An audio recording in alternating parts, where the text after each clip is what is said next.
I think this video will be a somewhat controversial one, even though I don't think it should. Last week, the big news was that Kunos was going to take out the career mode aspect out of Assetto Corsa EVO, removing the economy, XP, something that was prominently mentioned in their own marketing. I've covered this topic in another video. It generated plenty of comments.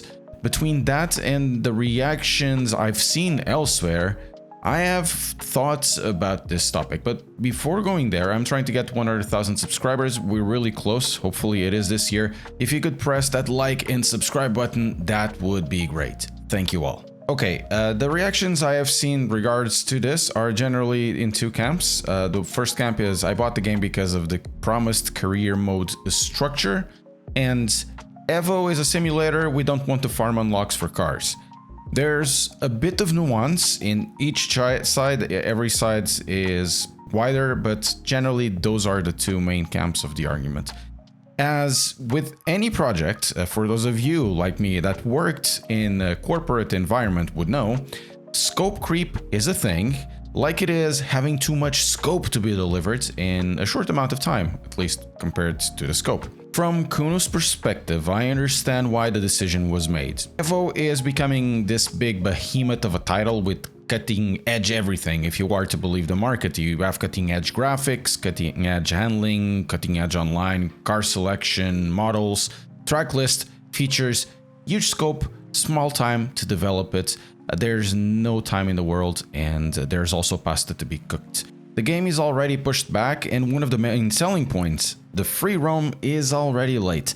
That means at this pace, the game will be delivered even later if nothing in development changes, and even if it changes likely, it will be delivered later.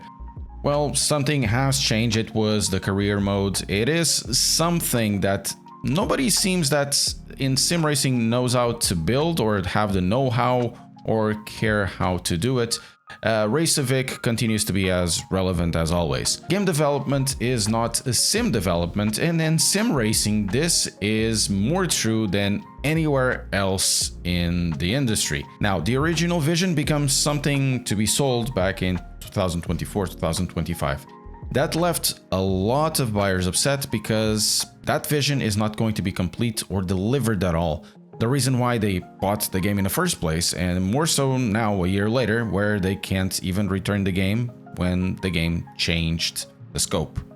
We need to get ourselves in these guys' shoes for a moment. Let's empathize a little bit with them. It's hard nowadays because some will call empathy the end of the Western civilization for some reason, but I digress. Let's start from that point, and let's start with, have a gander at the Steam reviews. There are some great reviews on it, including this one where it says, even if the replacement single-player systems are well designed, they are solving a different problem that no one originally marketed.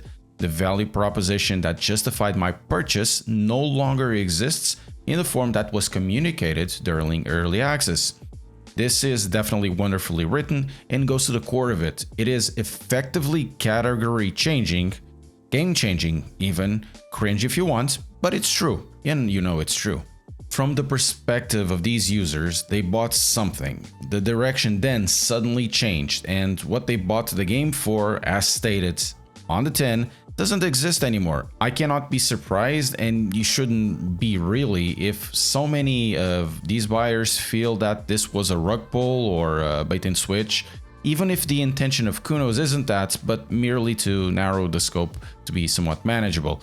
Not being possible to get the money back makes it worse. I'm not assuming malice from Kunos or rug pull or incompetence, but it is messed up. The free roam is going to feel empty as well, as the missions that we were told that we're going to have, it were connected, ingrained in the map. It's a gameplay loop that would be entirely new in sim racing, and once again, Racevic is right. Okay, this is generally the main reactions I have seen from one side of the camp. I understand this. Being around in sim racing for a while and having been through the Assetto Corsa early releases, all of them, I understand the frustration. It's not really the first time that Kunos does a funny for one reason or the other. I remember back in ACC that the original competitive multiplayer vision, or the, and I'm quoting here, well-structured ranking system was a quick join button with weights. I am not surprised about this at all, and the reaction of the community when I mentioned this was, completely astounding and baffling. That's why back in 2024, after I've done a test in Sim Racing Expo and I've checked it out, I have done a video warning not to be hyped about the game, and even argued against early access with sim racing titles as somewhat of get out of jail free cards. And in reality, this is kind of an argument I see around as a justification for the support of this move, at least from a perspective of, a scope change. But believe it or not, this is actually one of the most grounded arguments I have seen in favor of the career change, either we like it or not. As it is early access, things do change. Even Steam says something of the like, there are a lot of ways a game can change as it develops over time. So if you aren't excited to play the game in the current state, then hold off and wait until a future update or full release. Total Biscuit still is relevant. Still, we got to be real here, and I think there's a test to define what consists a game can change, where it starts to become something different altogether.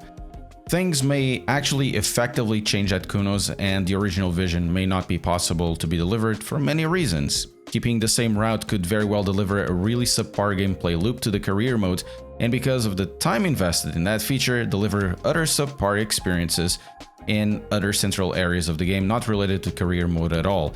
Imagine, for example, that investing in a career mode takes development time out of the multiplayer systems like netcodes, starts, user interface, performance, optimization, or if Kunos basically still delivered the career mode and it was just so bad just to comply and be done with it. It is a coherent and logical argument. Nonetheless, we got to admit it doesn't really address the main issues that these buyers have. The rest of the arguments are a hodgepodge of it doesn't matter as career mode is irrelevant, or Assetto Corsa was always about modding in the first place, and a classic I don't want EVO to become Simcade, so this is okay. I'm paraphrasing here, but really not that much.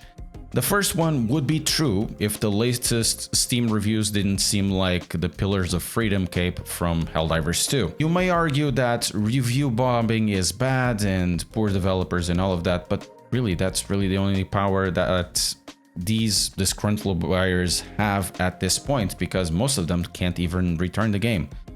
The other two, though, I'm kinda confused about. Assetto Corsa being about modding, it is true because of Kunos in action rather than be a proactive thing from Kunos.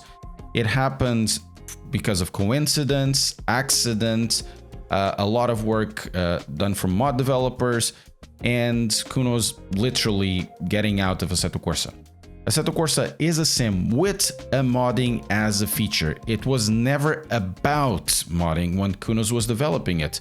Assetto Corsa is about modding, not because of Kunos, it's despite Kunos. Kunos went to develop Assetto Corsa Competizione, and only really after 2019-2020 that Assetto Corsa modding completely exploded to what we see now. The last one is about the Simcade part of it. It's a word thrown around without often any knowledge or foundation behind it. A game does not become Simcade because of career modes any more than a gym membership turns someone into Arnold Schwarzenegger. Okay, let's wrap this up. Big changes aren't unexpected. After all, it's Kunos, though I wasn't really expecting this change. But let's be real here. This change will likely shape communications from Kunos from now on, and the relationship from part of this player base towards Kunos. A good part of those who will stay with EVO will likely view communications and claims with much more skepticism from now on. Let me know in the comments what you know about this, but keep it civil, please. No death threats. It's a product, not your ego.